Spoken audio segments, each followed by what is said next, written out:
Ang istorya ni Narottam Das Thakur at ni Lokanath Das. Si Narottam Das Thakur ay anak ng isang mayamang Panginoon ng lupa sa Rajshahi na ngayon ay bahagi ng Bangladesh. Mula pa sa kanyang kabataan, siya ay lubos ng deboto kay Sri Chaitanya Mahaprabhu at Krishna. Ngunit nais ng kanyang mga magulang na siya ay maging responsable sa pangangalaga sa kanilang ari-arian. Gayunpaman, iba ang nasa isip ni Narottam. Tumakas siya patungong Brindaban noong siya ay binatilyo pa lamang. Sa Brindaban, nag-aral siya sa ilalim ng patnubay ni Jiva Goswami na nag-utos sa kanya na kumuha ng initiation mula sa isa sa mga dakilang Vaishnava na naninirahan doon. Bagamat si Jiva mismo ang pangunahing autoridad sa mga banal na kasulatan ng Vaishnava at pinakapipitagang miyembro ng pamayanang Gaudiya sa Brindaban, nangako siya na hindi siya magbibigay ng initiation kanino man. Pinuntahan ni Narottam ang halos lahat ng dakilang Vaishnava sa Brindaban.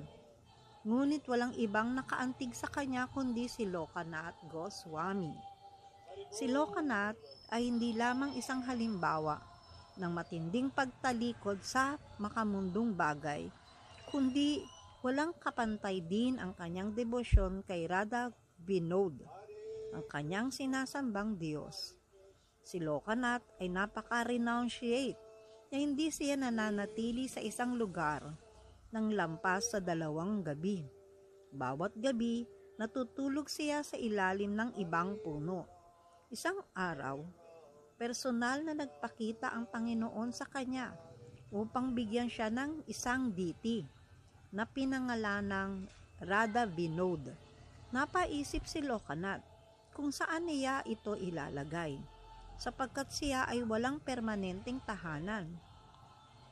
Sa huli, gumawa siya ng isang malaking bag at ginawang templo ni Radha Vinod. Isinabit niya ito sa kanyang leeg upang palaging malapit sa kanyang puso ang kanyang Panginoon. Nang makita ng mga taga-Braja ang matinding pagmamahal ni Lokanath kay Radha Vinod, humanga sila at inalok siyang ipagpatayo ng isang bahay para sa kanya at sa kanyang deity. Ngunit mahigpit niyang tinanggihan ito sapagkat ayaw niyang tumanggap ng anumang bagay maliban sa kinakailangan para sa pagsamba sa kanyang Diyos. Bukod dito, nangako rin si Lokanath na hindi siya tatanggap ng kahit sinong alagad.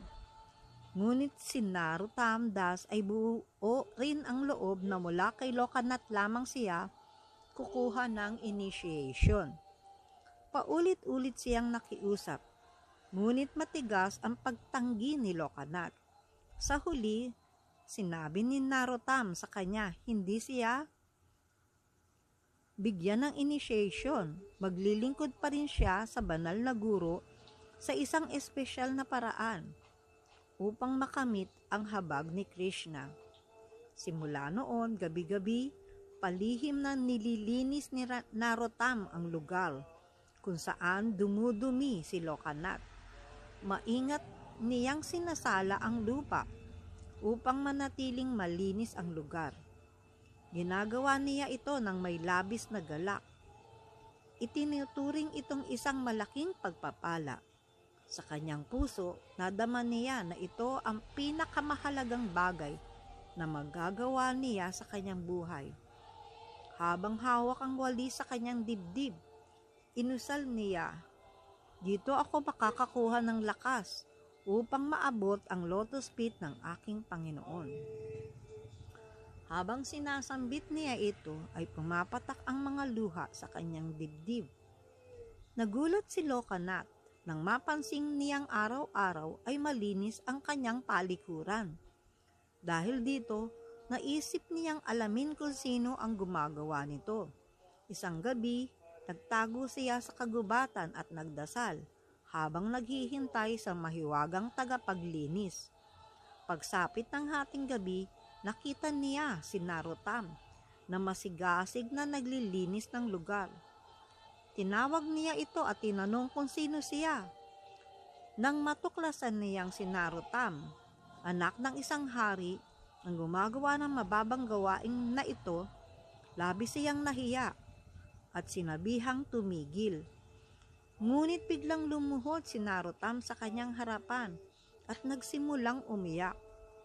Nang makita ni Lokanath ang kanyang kababaang loob at tapat na hangarin, lumambot ang kanyang puso.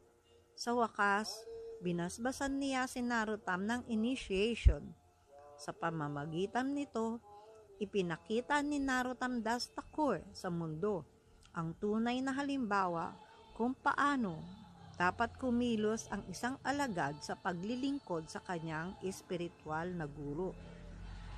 Hindi sapat ang simpleng pagyuko at pagtatanong sa guro. Dapat ding matutong maglingkod ng tapat. Hindi sapat ang magpakitang tao sa paghingi ng kanlungan sa isang espiritual na guro. Kailangan ng tiyaga at kahandaang gawin kahit ang pinakamababang gawain. Haribol.